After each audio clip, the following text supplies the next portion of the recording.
so you grew up in San Jose and you went to Mm-hmm. Boston University. Was Yeah.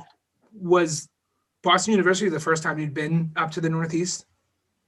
I had gone to New York as a kid. Like I was maybe 10 or 11 years old, did the whole Empire State Building, Statue of Liberty tour, ate bagels, things like that. But I had not gone to the East Coast apart from that, really. How did you decide on going to BU? I wanted to do hospitality school, so I had kind of chosen hotels as my path. I worked at front desk in high school, and BU is the second best hospitality program in the nation, right after Cornell.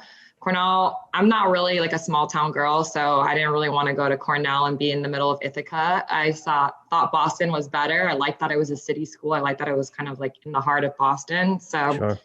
I toured it in the summertime, which is like, you should honestly tour every school on the East Coast in February because it gives you a way more realistic idea of what you'll actually be experiencing for 5-6 months of the year. But really fell in love with Boston. So that's kind of why I chose BU. Additionally, my brother was out in Rhode Island for school already. So I had kind of had my brother out there too, not that far away. So I kind of wanted to get out of California and see, 4 years on the other side of the states.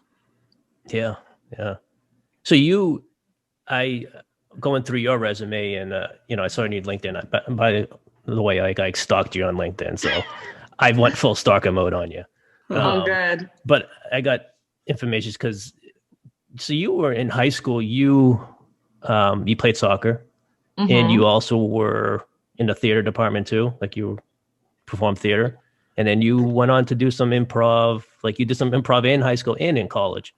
Yes. And I was curious a little bit about, just talk to us about that. How did you get into improv and, and talk about the first time that you actually got on stage and did do that.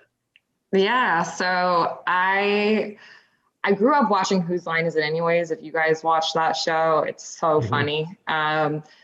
Always loved improv, always been not that afraid of public speaking necessarily or getting in front of a crowd. So I actually went to all girls Catholic school, and they did actually have an improv team, but it wasn't very good. So I went to the boys' school's improv team, and I decided to audition there, which they allowed girls to be on the team. So my first year on the team, I was actually the only girl on the team. And then my second year, it was me and one other girl. So I did learn a lot about high school boys in those couple of years. Probably could have known less, but yeah, that's a big. I knew I wanted to do something with that. With soccer, I was super busy. I did play full time. So it was really hard for me to join a play or to join improv. It was basically something I could only do about once a week. And then the shows. But then my final year, my senior year after soccer finished out, I was able to do a comedy play at the boys' school as well. Awesome. And that was really fun to be able to actually perform and like be a main character in a show. Right. So I enjoy it. I never thought I could memorize things. That's why I did improv. But you like get a whole book and you have all these lines. You just do it over and over again. And eventually you just get it down. And the show happens and you're like, wow, I didn't forget any of my lines. Like, it just works that way. Your brain's able to like get it with repetition. But I love improv because it helps me all the time in sales with Hilton, with food blogging, when I'm talking to people at the restaurant, or when I'm doing my little cooking show that I do sometimes. Like, if I don't know exactly what to say, I'll just, you just improvise it. So it's a super good skill to have. Yeah, the having like that quick-witted, like you have to be quick-witted too to really succeed in that, and it's not easy. Like, when I first started acting and I started doing the improv, I'm like, I felt like a deer in headlights. I'm like, oh yeah, definitely. How did you kind of like? Were you when you first got up there? Were you pretty like comfortable? Did you just kind of start ripping up there and going? There's actually like a lot of training that goes into improv. I'm sure you've heard of like UCB or Second City Improv before. Yeah.